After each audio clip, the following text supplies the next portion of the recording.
Welcome to Thinner Peace in Menopause and Beyond. This is Dr. Deb Butler, Master Life and Weight Coach, and as always, your coach.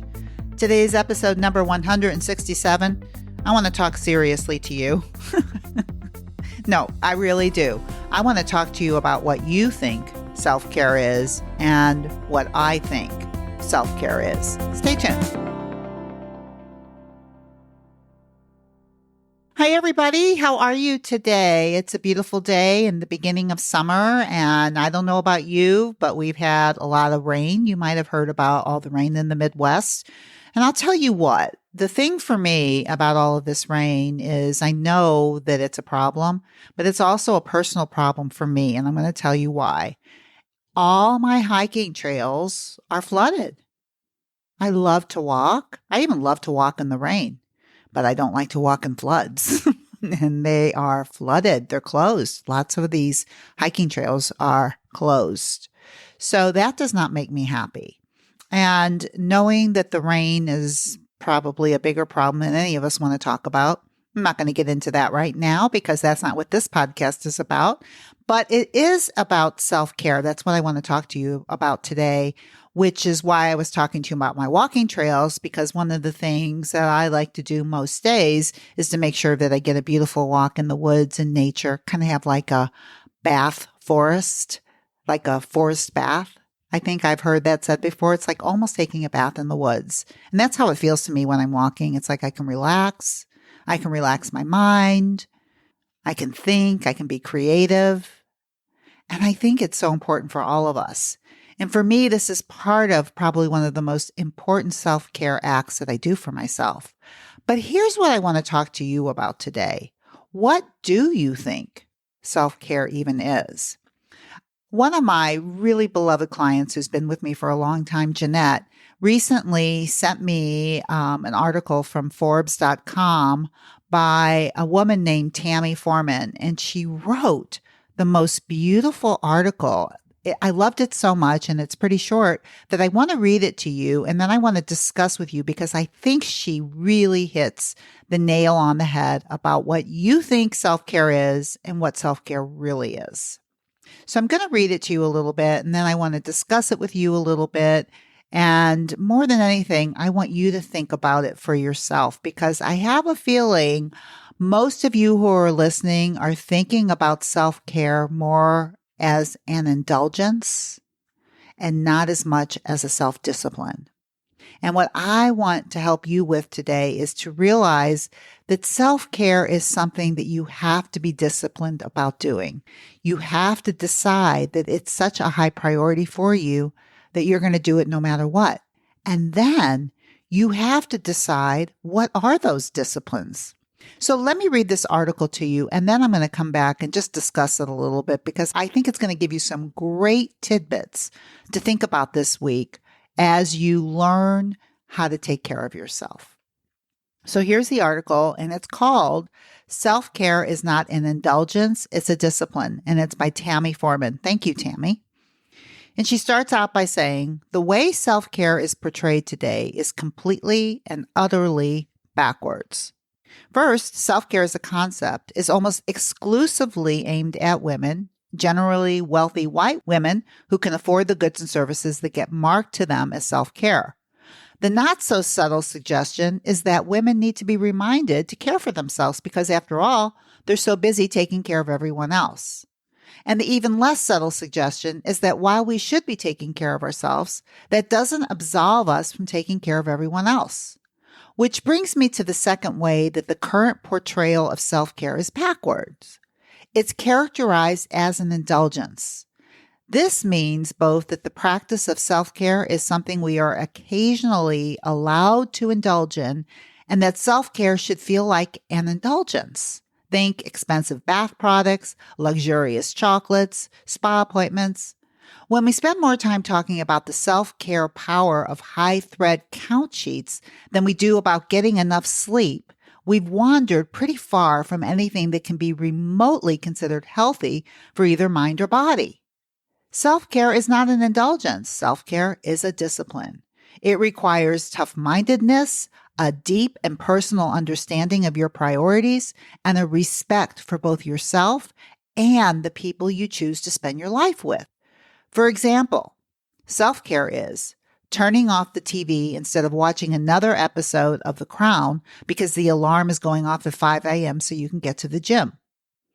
Or declining the second drink at the office holiday party. It might even be declining the first drink. Or saying no to the thing you don't want to do, even if someone is going to be angry at you. Maintaining financial independence and doing work that matters and letting other people take care of themselves. And I'm just interjecting here because I love her examples of what she's calling self-care. And of course, what I would be adding to self-care is to be able to feed yourself beautiful, nutritious food, to be able to eat when you're hungry and stop when you're full, to be able to plan your meals ahead of time because it's a priority, right? I just want to add that in there because she didn't. And there's of course millions of other things you could put in there, but I wanted to add that. But then she goes on to say, if we are being honest, self-care is actually kind of boring. I really love this, which is why self-care is a discipline. It takes discipline to do the things that are good for us instead of what feels good in the moment. It takes even more discipline to refuse to take responsibility for other people's emotional well-being. And it takes discipline to take full and complete responsibility for our own well-being. Self-care is also a discipline because it's not something you do once in a while when the world gets crazy. It's what you do every day, every week, month in, and month out. It's taking care of yourself in a way that doesn't require you to indulge in order to restore balance. It's making the commitment to stay healthy and balanced as a regular practice. I want you guys to really think about that, how important what she's saying, because I think so many of my clients and so many of the people I talk to will say to me, well, I get pedicures or I get massages, and those are lovely too, but it is more of an indulgence in terms of that it costs money. And it's not that I don't think it's a lovely thing to do, but what's probably more important are the things that don't cost anything. It just costs the time of your brain to think about what you really need. And I think what she's saying is it is kind of boring because who wants to think about having to get up earlier so that they can either go for a walk, if it were me, out in the woods, or go to the gym if you like to work out, or go to a yoga class to make sure that you get taken care of, when at the moment maybe staying up late seems more fun? Right. The idea of instant gratification. What you think might feel good in the moment may not feel good later on. When we talk about urges, that's indulging. That's, this would feel good right now. Let me tell you what, a piece of chocolate, a cupcake right in this moment. Yeah, that could be really nice. That sounds lovely. That could take care of whatever is going on. But it's an instant gratification as opposed to really taking care of your well-being. And well-being, like I've talked about many times before, is something that you have to be disciplined about. And it's so interesting when I talk to my clients about how they took care of their children or how they take care of people that they love. It really is a discipline that you do the things that you do for these people. It's something that you make yourself do because you think it's important for them. And the discipline of taking care of yourself is even more important. And I think about this. I've had a few clients who've been sick lately, and it's taken them a little bit of time to recover. And they're getting mad at their bodies because their bodies aren't doing what they want them to do. Now, indulgence might be, even in a case like this, indulgence might be indulging in doing the things that you really want to do, even though your body really doesn't want you to, like working longer or even going to work out when your body says no, it can't. The discipline of taking care of a body that needs to recover from either being sick, from surgery, from whatever. It needs recovery period, and it tells you when it's ready. And do you have the discipline inside of yourself to do what your body really needs as opposed to what looks good in the moment. This is all the things that she's talking about. And these are the things that I really want you to think about in this week. Is that, are you indulging or are you disciplined? Are you getting the sleep that you really need? Are you balancing your life so that you're working as much as you're playing? Are you able to say no to people when you know that what you need is more important than saying yes to them? But saying no feels so uncomfortable that it's almost an indulgence to do it? Yes, that's what I'm talking about. Discipline. Self-discipline is the way that you do self-care. And you do it mindfully, and you do it not from the perspective of instant gratification. What do you feel like in the moment may not be what you need in the moment. Think of little kids, what they feel like in the moment. They see something, they want it, whatever it is.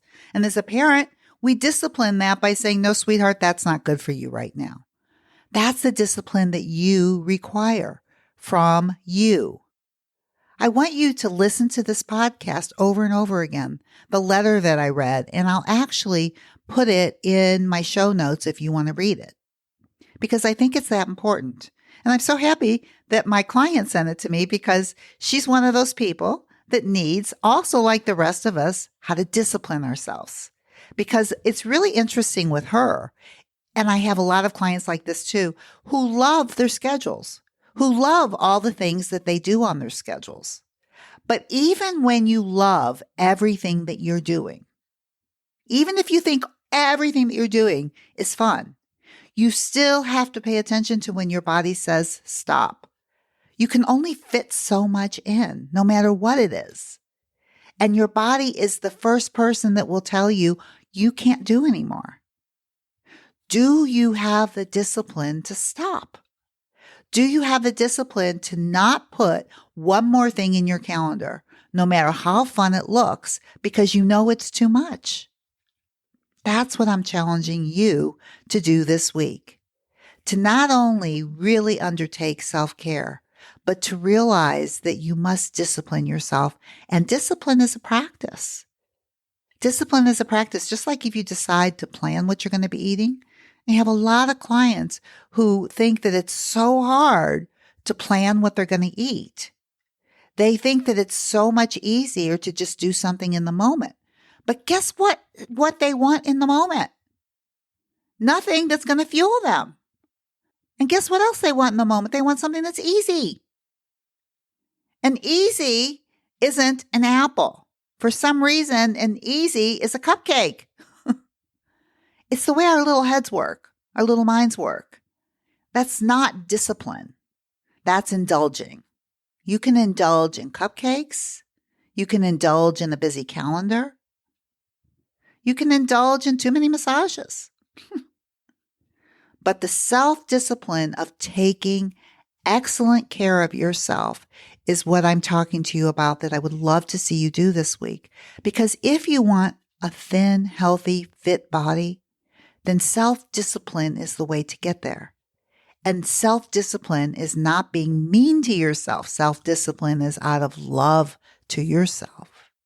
Do you love yourself enough to give yourself what you need, to turn the television off, to say no to the extra drink, to say no to an urge that seems like you're going to die if you don't get it, to be able to eat a healthy lunch because it's planned and ready for you, or to eat a healthy dinner because you come home from a busy day and it's already planned and all you have to do is do a couple things, or you have somebody else already do it for you. That's discipline. That's what I'm inviting you to do this week, is to take excellent care of yourself by using self-discipline to do it. And if you can do that, a thin, healthy body is right at your fingertips. And if you need any help with that, you know you can always set up a mini session with me where we can spend 30 minutes where I can talk to you about how you can do that and about how you can work in probably one of the best programs in the universe, working with me on not only how to do that, but how to get thin and healthy for the rest of your life. All you have to do is go to drdebbutler.com/work with me, and you can set up a mini session. And you know what? No matter what else you do this week, you know what I'm going to say, and I'll say it every time. I want you guys to be so very, very kind to yourself. See you next week. Bye-bye. I hope you enjoyed this podcast with my wife, Dr. Deborah. I've enjoyed working with her and living with her. That's right, we work and live together for 40 years, more than 40 years. It's amazing how time flies. And it's been like a little tree growing in the yard, and now it's a big tree, our love. So I would like to invite you to correspond with Dr. Deborah. Go to iTunes, drdebbutler.com/iTunes, and you can review the show, and you can even give some helpful suggestions on what you would like to talk about in the future to accomplish your mindfulness and your journey into mindfulness. Thank you.